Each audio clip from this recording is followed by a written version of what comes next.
economy managed to mobilize $2.5 billion to fight COVID-19.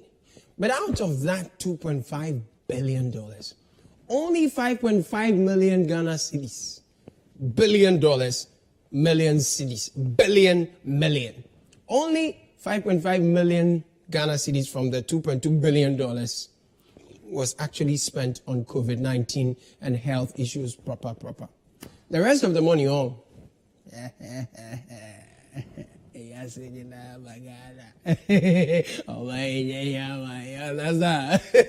So the Auditor General, people were firing on all salvos like Ghanaians ball. The Auditor General noted that over 21.8 billion Ghana cedis was received through these sources, but the minority in Parliament, who have been raising concerns about the use of COVID-19 funds, believe there's more money yet to be accounted for. We have other sources. Germany came to our aid. Germany, gave us not less than 400 million. Korea gave us not less than 600 million euros. I haven't seen these figures stated anywhere. Pepper them, Charlie. I hope you know that Minister of Health has gained this notoriety of buying things and not using them. You remember they bought ambulances and they packed them in the name of not fit for purpose. Even if ambulances are not fit for purpose, couldn't they have used it at least for staff bus or buses, given it to staff, or sold them to mitigate even the loss to the nation? So hospitals have been built and they're in the bush. I hope you are aware of all that. So it seems to be the behavior, the culture, the modus operandi of Ministry of Health. And I find it very, very unacceptable. Give it to them. Reckless spending, full say. Ha! No, Ghanaians were crying their lungs away. Then we had a storm like.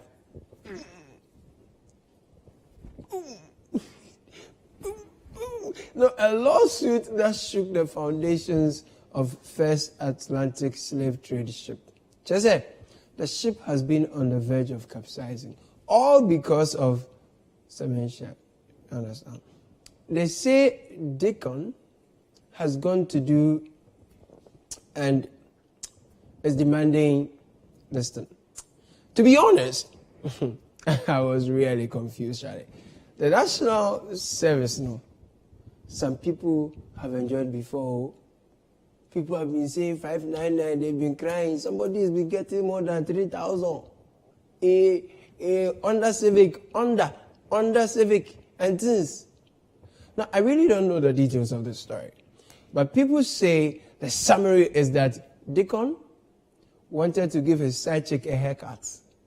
And the side chick learned something from Senor Jose and his group, the individual board, the pension people. He said, touch not my bones and do my vows no harm. You understand?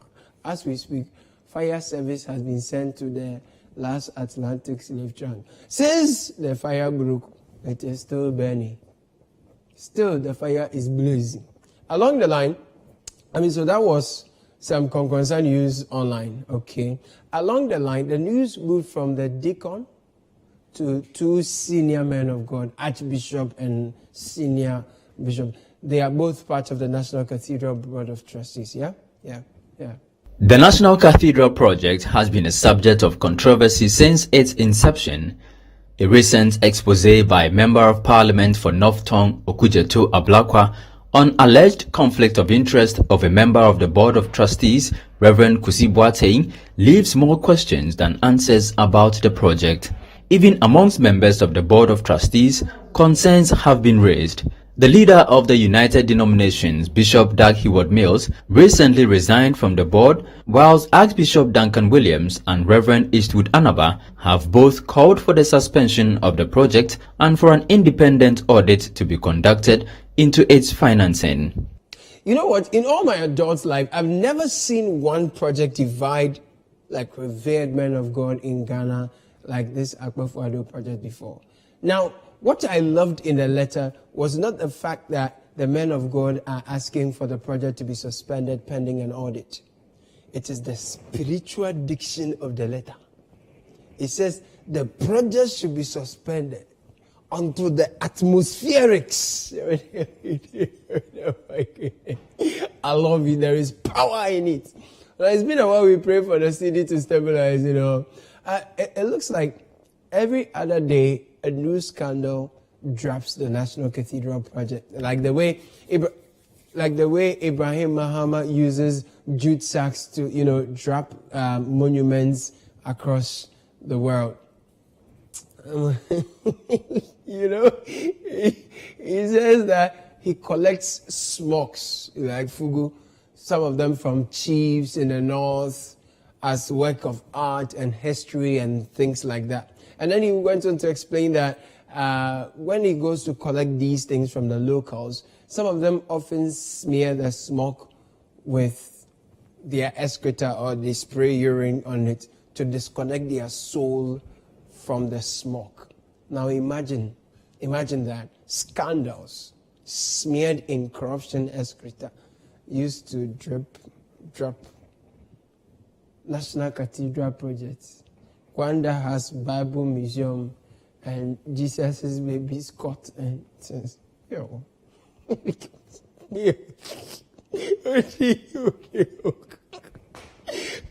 can't run a who say, well, the Son of Man is saying that, I mean, Samuel Okuchito is saying that the cathedral, the Akbafado Cathedral, it may not cost $400 million after all. I mean, first they said $100 million and you people are crying.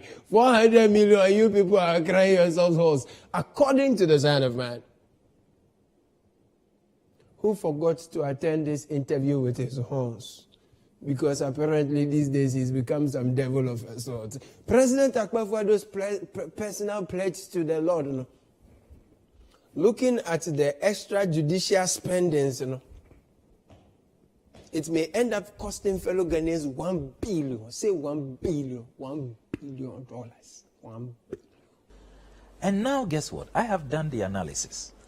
Based on fresh documentation I have arrived at this moment. It is going to cost the Ghanaian taxpayer about $1 billion. 100 million times 10. Yes. About $1 billion. Yeah, no, I'm saying, I mean, it reminds me of the person about TV, so cast $1 billion, $1 billion. Hey, we are dying for chocolate. But you see, the National Cathedral, yes, the chairman of the board of trustees. Anyway, I met him on my way to Child Mother. He was going to Sunyani or Kumasi. We couldn't get to talk that time. Oh. The chairman of the board says, no, the trustees, no. I mean, they've indicated that Deloitte is auditing the project because of how things are going. Now, people are asking, say, no? The Bernard Deloitte was invited to audit the project because you can't just send text message and invite auditors like you are ordering chicken woman, pizza woman. You understand? So how come as some senior men of God call for it to be suspended and audit to be done? Then we say that the auditors are coming. Now, alternative filler, we say the auditor, no, it has started already. But, you know, looks like if we are among the board of trustees, now we have minority caucus and we have minority caucus. You understand? They're not happy, so. I mean, I see that the way it's going, it can affect people's faith even before we build the house of faith. That's not going. The board of trustees, no. Let's just dissolve the thing, you know? Let's just say that, Charlie, you know, Puso, wash your hands and go and have your peace of mind. We were on this thing, no, then the mosquito. He bit Harun. You know Harun? You don't know who has been saying Harun? Get here, Harun, keep quiet. So the big news this week is that the big news that has taken our attention from bread and butter issues, from hitting the government where it will hit hard, the big news is that Harun has been stripped of his position as a minority leader. In other words, General Mosquito has given him malaria. Well, in Tamale, the people say, "Kwanafia, hey, so nukade." We need to send a word of caution to this self-seeking national chairman and general secretary that they should prepare to continue to be in opposition with their self-seeking and parochial interests because we will not compromise Honorable Haruna Idrisu in the place of anybody in the party, not even the former president. So far, as we are concerned, we therefore call on all meaning people and stakeholders in the great NDC as a matter of agency to intervene and overturn this unpopular and wicked self-seeking decision. Thank you. In other words, Babana, hey, what does that mean? You know what? Let's go for a break so that those of you who want to change your children's diapers, you can do so. Let's go for a break. And then, those of you who want to have some chichinga and sip with some echo juice, you can do that. When I return from this break, I will spread some butter in your bread for you, okay? I mean, how can you change the man? The man who chased and slapped his colleague in parliament until you know, whatever was stolen and chewed, the ballot papers that were stolen and chewed were vomited. Hey! Swalele is a new what? Nanako said.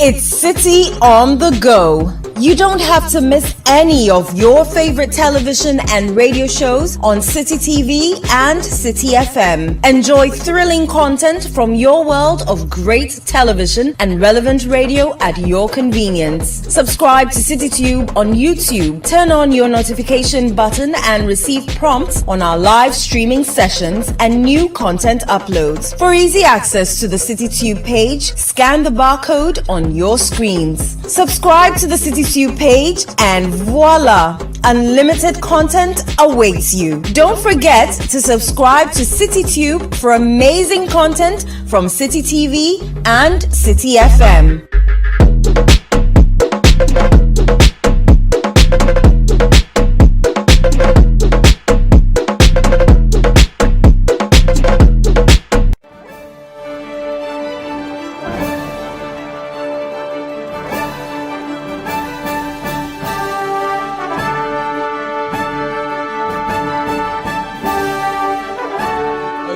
Welcome from that break. So, breaking news is that this week, General Mosquito has broken the leadership status quo of the minority caucus in Parliament.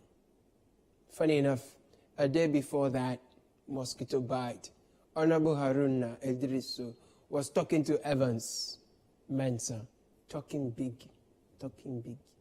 If I complete this, I would have done 20 years in Parliament. I've had a rare privilege to serve the Republic as Minister for Communications. My footprints are there. Employment. Minister for Trade and Industry, my footprints are there. Minister for Employment, my footprints are there. Even as minority leader, you may like or dislike Haruna. At least I got a speaker elected. I got a budget rejected and installed. I got a JAPA rejected. I got a debt exchange which is still struggling to be approved in service of the people. In the northern region, that's not a pleasant description of me. It's a democratic party. At least what I like about the NDC, we've become more democratic, and the party have become more resourceful, and its resourcefulness reflects in its human resources. 24 hours later, Haruna Idrisu, the minority leader in Ghana's parliament, was replaced by or with Dr. Cathedral Atuforcing.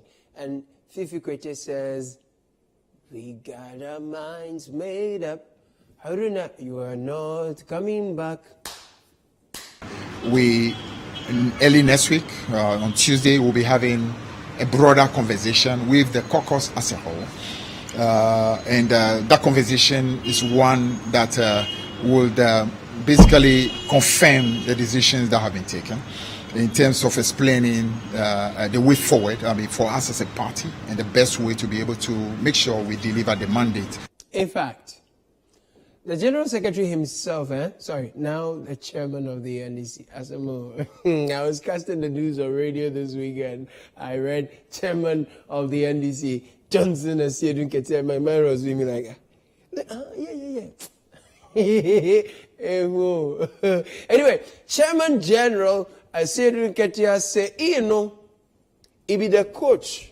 Where is he say, make Asamoah go sit down. Then there are you brothers, then go play that thing. Nobody fit do one fuko. The truth of the matter is that the 2024 election is going to be fought around the economy. So the debate basically is going to be about the economy. You know it and I know it. And so if you are a party serious in fighting and winning elections, you must put your best foot forward so that you can win the debate. You can't just go and be telling people that the economy is in shambles, when you are not able to put your experts there to be able to communicate to Ghanaians how you will do things better. Now, has the NDC finally been able to put together a system that they can independently collate election results? Because the argument that the election is going to be about the economy, so let's replace a lawyer minority leader with an economist minority leader, no? I mean, then they should forget about the historian PR presidential hopeful and replace him with an economist. They should bring us Alfred Woyomi.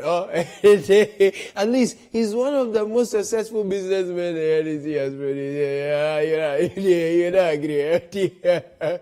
I know, because we need to move. We are dealing with economy so that the domestic debt stage, I'm sure we will move us from domestic debts maybe to another judgment that I'm not too sure. I'm sorry.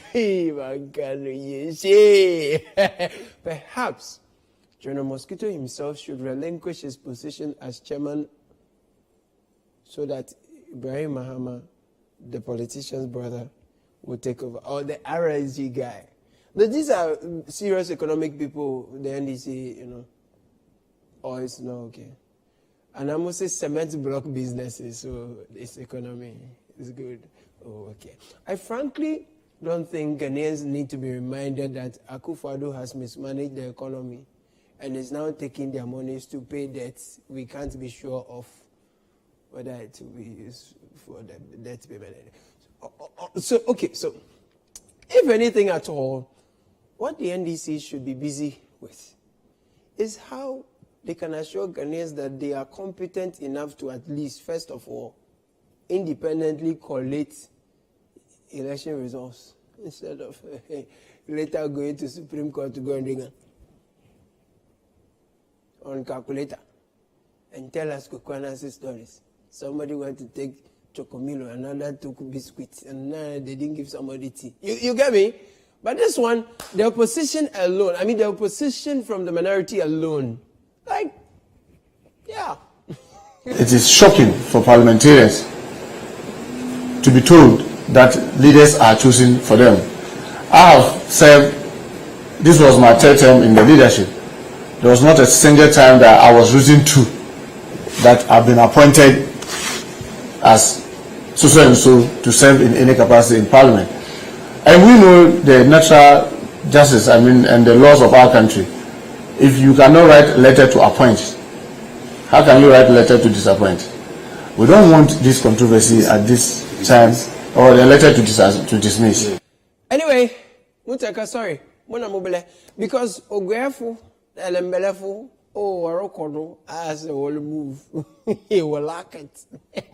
Central region has been looked as a strong region, and having a minority leader from Central region, it is going to solidify our gains in Central region going into 2024 elections. He's very mature in parliament. He knows all the parliamentary procedures. He knows how to debate. He knows everything. He knows which time it is to speak. I wasn't all that surprised. Yes, because we know his hard working, his dedicated work he has been doing for the party. In fact, it will even bring more people to the NDC in Elembele. It is first of its kind, first time in the history of the region that a member of parliament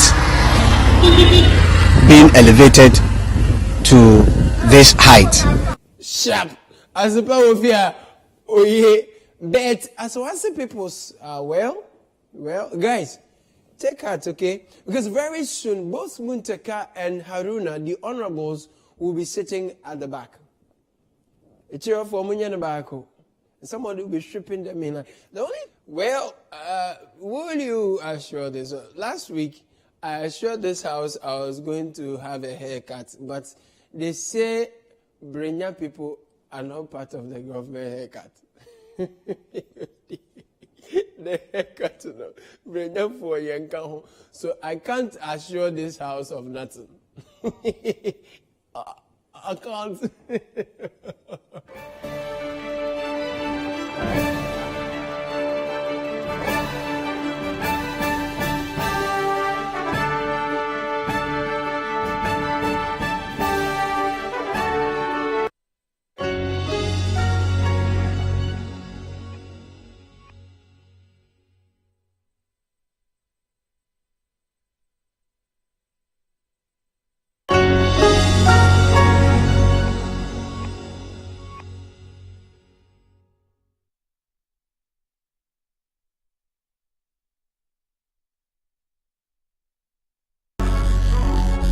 On Footprints this weekend, we continue our conversation with private legal practitioner Ace Ankama. I was in court when they argued Isuf Kabore. It was BG Darocha and Nanado.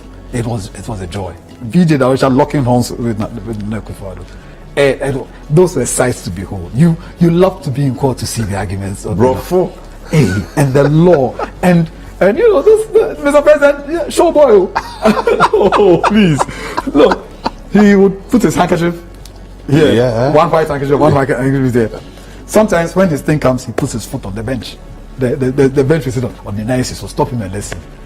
He's addressing the court. He's sitting and say, "She damn you know." You are also associated with what we call the coffee shop mafia. Well, I'll tell you about coffee shop. And once again, I blame this man. This man and I, on Saturday we had gone out somewhere. So you took me to coffee shop, and then when we got there, a debate ensued, and I liked the debate. And there was nowhere to have. You remember who were there? Cathedral was there. I think Alfred Obami was there. Sonny Decker, you are right. Yeah. So Kwekubako himself. And Anas was in the fringes. Anas was a small boy. So the small boy at the table. They announced them. And guess who passed by